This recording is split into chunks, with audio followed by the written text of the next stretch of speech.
Greetings, opera lovers. Live from Bloomfield, Connecticut, it's Rona, here to report on the first performance of William Tell at the Met in over 80 years.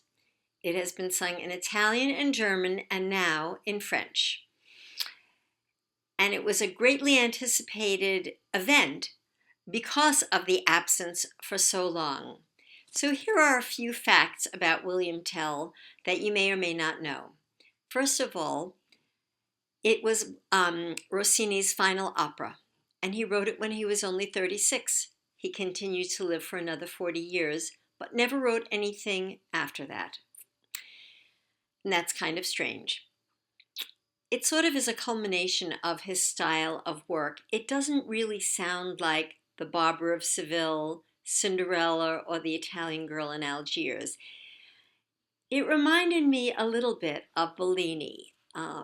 In many of the musical passages, there were some interesting key changes in the middle of pieces, taking you to a new place, but then grounding you back in the reality of the tonality that it started. Also, in the arias, there is a lot of lyricism, and that also reminded me of Bellini. It is a true grand opera in length, in scope, and the fact that it has two ballets. Now, ordinarily, when I talk about these operas, I never mention the plot because everybody knows what La Bohème is all about, or Tosca, or even the great Wagnerian operas. But this is an opera I did not really know what the plot was, although I had seen it about 3 years ago, streamed live from Munich with Bryan, Hymel, and Marina, Rebeka, two of the stars that were present last night. And although I watched the entire opera and had the help of the subtitles, I still couldn't tell you what the opera was about. But very briefly, it has something to do with the fact that Switzerland is occupied by Austria. And as all operas have, there are two people, one from one side, one from the other, who are not supposed to fall in love, but they do. But unlike so many other operas, they don't die at the end. I thought I would just save you the agony and tell you right up front. So that's kind of the plot, not much to it. My overall impression of the opera was that it was a very long experience. It started at 6:30 or a few minutes after and ended a little bit before 11:30. And that's a long time. There were only 2 intermissions. 2 acts were put together, acts 2 and 3. And between act 3 and act 4, there was a 40-minute intermission. I really wonder about how wise a choice that is. Another thing that I was surprised at is that there didn't seem to be enough cuts. Of course, I'm not even close to being an expert on this opera, as I've never even opened up a score of it, and I only heard it once before, although I have heard some of the choruses and some of the music before. For example, the William Tell Overture, the most famous piece from this opera. But getting back to proposed cuts. So, from what I assume, there were 2 ballets cut.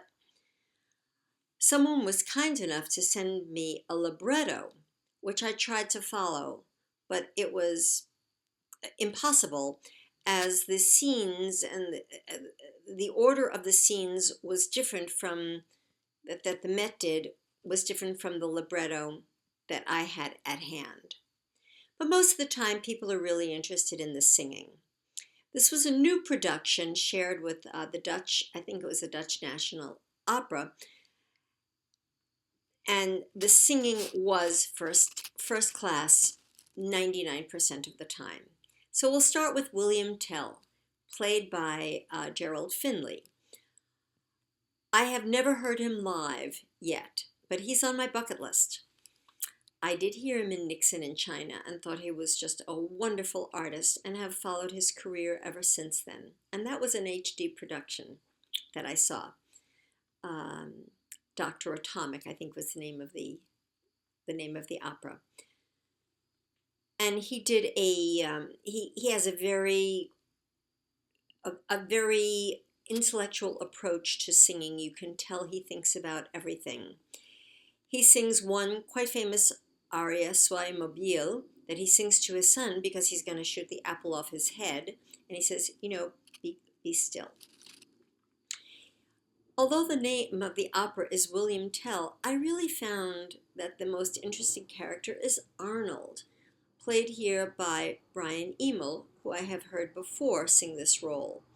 I have also heard him sing the most famous aria that the tenor has, something along the lines of Asile Hereditaire, call to battle, sort of. And he has the perfect instrument for this kind of singing. He has a thrilling top, and it's exactly what you want to hear. It's a true French heroic voice. He also can sing the low notes and be heard, at least on the streaming broadcast. I knew he would do a terrific job. I think I detected a little bit of first night jitters, but what do I know? He was just what you would want in this character. Next in line was Marina Rebeka playing Mathilde, the love interest. I heard her first a few years ago in Mozart's Don Giovanni. I think she was doing Donna Anna. I didn't care for it too much. But then I heard her doing this exact role from Munich, and I thought she was terrific. And again, last night she was in tip-top form.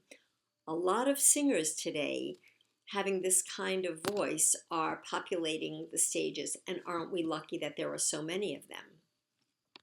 So those were the three main principles.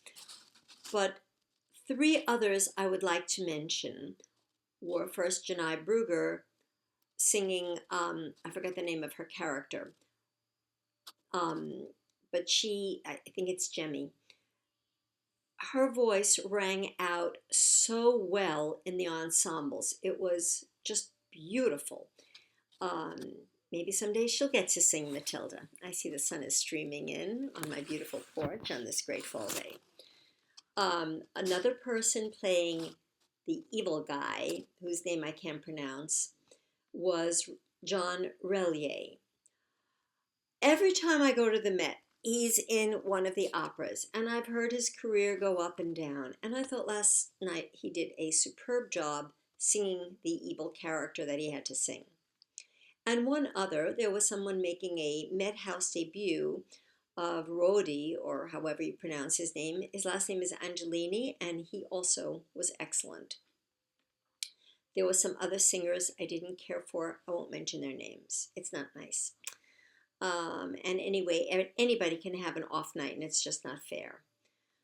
Of course, who must you speak about most is the conductor, Fabio Luisi. It's really a shame that his job as being the principal guest conductor at the Met this year is not going to lead to anything much in the future, as far as I can tell. He came out and the orchestra played the very famous William Tell Overture, and who doesn't know that piece? I have to say it was the greatest playing of the piece I have ever heard, and I was so pleased to see that the audience acknowledged it with an enormous round of applause. The Met Orchestra playing was just so tremendous. The strings in exact tutti. And the way the piece built up to the great finale. The fact that we all know it by heart didn't lose anything by hearing it for the 100th or 1000th time. Just as a little side note, my little granddaughter loves this piece. And she's only 2.5, and she asks me all the time if she can hear the William Hotel. And I know what she's talking about. And we play an abridged version, and she just loves it. But last night the Met played the entire William Tell Overture, and it was truly a highlight. Another main character in this opera was the chorus. They were just splendid, and they get a lot to do. I noticed at the end of the opera, yes, even though I'm listening on the radio, I never turned it off until the last bow is taken, that Maestro Luisi went and got the chorus master Don Palumbo to take an extra bow. I am sure there was so much work that had to be done. Uh, it was enormous, and the chorus really held their own. In my opinion, the Met chorus is the greatest in the world. Okay, I haven't heard every chorus, but so far, that's what I think. I bought tickets for this opera because I really wanted to see it. I'm taking Mr. Opera along, and I'm going to have to caffeinate him way up. So in general, I would say my only complaints is that it's too long, the intermissions are too long, cut at least one of those ballets, maybe both. But other than that, lots of good music, excellent singing. I hope the Met has a true hit on their hand. Okay, bye everybody. Enjoy this wonderful fall season.